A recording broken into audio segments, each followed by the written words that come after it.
પ્રભુ ઈસુના ગૌરવી નામમાં આજની પ્રેમી સલામ જય મસીહ કી. Praise Lord, hallelujah. પ્રભુનો આપણે આભાર માનીએ છીએ કે પ્રભુના વચનોમાં મૂસાના દર્શન વિશેની વાત આપણે શીખીએ છીએ. અને ગઈકાલે આપણે જોયું કે પ્રભુએ કેવી રીતે મૂસાને પસંદ કર્યો, તેડ્યો અને દેવના પર્વત હોરેબ આગળ પોતાની પવિત્રતા બતાવી, પોતાનું નામ ધારણ કરાયું અને હું યહોવા તારો દેવ, તારા પિતૃઓનો દેવ, ઇબ્રાહીમનો દેવ, ઈસાકનો દેવ, યાકૂબનો દેવ એવું દર્શન આપ્યું. અને મૂસા જાણે પ્રભુથી સંતાઈ જતો હોય મુખ સંતાડ્યું, કબૂલાત કરી અને પ્રભુના હાથોમાં જાણે મુકાઈ ગયો. પણ પ્રભુએ પોતાનું દર્શન દ્રઢ નિર્ણય સાથે એને બતાવ્યું અને એને કહેવામાં આવ્યું કે હવે ચાલ, મિસ્રમાંથી મારા લોક ઇઝરાયલ પુત્રોને કાઢી લાવવા માટે હું તને ફારૂન પાસે મોકલું છું. આ એનું તેડું છે. અને એટલા માટે નિર્ગમનનું પુસ્તક 3 અધ્યાય અને આખો 3 અધ્યાય તમે જોજો. એની અંદર પ્રભુએ જુદા જુદા દર્શન એને આપેલા છે. તેડું તો આપ્યું, પસંદ કર્યો, એને કહ્યું કે ચાલ હવે હું તને મારા ઈરાદા બતાવું છું, મોકલું છું.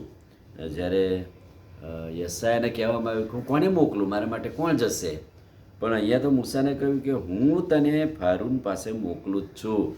આ દ્રઢ નિર્ણય સાથે જ પ્રભુએ કહ્યું કે હવે હું તને મોકલું જ છું. ત્યારે મૂસા જાણે કે એમ કહેવાય કે કમ્ફર્ટ ઝોનમાં હતો, સલામત હતો. હવે પોતાના લોક પાસે, ભાઈઓ પાસે જવું નથી. હવે પોતે મુશ્કેલી વરવા તૈયાર નથી. અને એટલે એણે અનુક્રમે આ દર્શનથી, તેડાથી નાસી જવા પ્રયત્ન કર્યો અને કેટલાક બહાના પ્રભુની આગળ કાઢ્યા. પહેલું 11મું વચન, 3 અધ્યાય અને 11મું વચન. મૂસાએ દેવને કહ્યું કે હું કોણ કે ફારૂનની પાસે જઈને ઇઝરાયલ પુત્રોને મિસ્રમાંથી કાઢી લાવું? હું કોણ? મારું કુટુંબ કોણ? બીજા બહુ લોકો છે કે જેમને પ્રભુ તમે કહી શકો છો. અને આ પ્રથમ દર્શનમાં, તેડામાં પ્રભુએ જ્યારે એને કહ્યું ત્યારે એણે પ્રથમ બહાનું કાઢ્યું. તો પ્રભુએ સામે બહુ દ્રઢ જવાબ, બહુ મજબૂત જવાબ, અથવા તો પ્રભુ કહે છે કે તારે એ ચિંતા કરવાની જરૂર નથી કે હું કોણ છું. અને એટલે પ્રભુએ કહ્યું કે હું નિશ્ચય તારી સાથે હોઈશ. મેં તને મોકલ્યો છે તેનું પ્રમાણ તારે માટે એ થશે કે જ્યારે તે લોકોને તું મિસ્રમાંથી કાઢી લાવે ત્યારે આ જ પર્વત પર, દેવના પર્વત હોરેબ ઉપર તમે મારું ભજન કરશો, તમે મારી આરાધના કરશો.